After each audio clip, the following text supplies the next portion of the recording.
Bodies kept mounting in case of serial killer Gerald Stano, linked to deaths of 88 women. By Tony Holt, July 25, 2023. Gerald Stano, a notorious serial killer, left a trail of horror and devastation that spanned 3 states and resulted in the deaths of at least 88 women.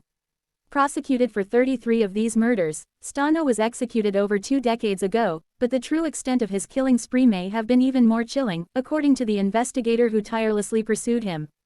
Born as Paul Zeinenger on September 12, 1951, in Schenectady, NY, Stano faced a troubled childhood marred by severe neglect, which led to psychological damage that persisted into adulthood. Despite adoption by a caring nurse who hoped to help him, Stano's disturbing behavior persisted, marked by violence, theft, and an array of criminal activities. Stano's killing spree began as he married and concealed his heinous acts from those around him. The first known news story about him as a serial killer emerged on September 3, 1981, when he confessed to 6 murders during a hearing in a DeLand courtroom. Among his victims were Mary Carol Marr, 20, a student at a local community college, and Donna Marie Hensley, a 17-year-old from Port Orange. The latter became the one who escaped his clutches, putting an end to his carnage. The investigation into Stano's horrific crimes was led by then-Detective Paul Crow, who spent 6 years prying confessions from the killer. Stano trusted Crow, and their interactions helped uncover the staggering scale of his murders. Crow diligently pursued leads, cross-referencing missing persons cases with Stano's movements, allowing the killer to fill in the details.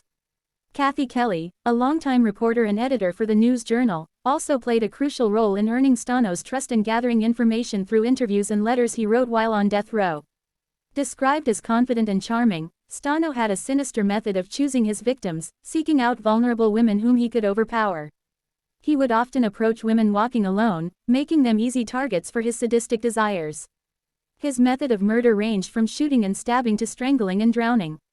Stano's victims were not confined to one location but spread across Florida, Pennsylvania, and New Jersey. The majority were white, although 2 were black, and their ages ranged from 12 to 34. The impact of his killing spree on the victims' families and communities was immeasurable, with their lives shattered by his senseless brutality. Ultimately, Stano's reign of terror ended when he was arrested for attacking Donna Marie Hensley, and he was subsequently convicted and sentenced to death. On the day of his execution in March 1998, family members of some of his victims witnessed the electric chair take his life. As the current surged through him, Stano's reign of terror came to a swift end, leaving behind a legacy of tragedy, pain, and a trail of broken lives. Though Gerald Stano is long gone, the memory of his victims and the impact he had on their families and communities lingers on, a stark reminder of the darkness that can reside within the human soul. As investigators and journalists continue to unearth details about this chilling case, society remains vigilant, ensuring that the memory of those lost will not fade, and their stories will serve as a testament to the importance of justice and the pursuit of truth in the face of evil.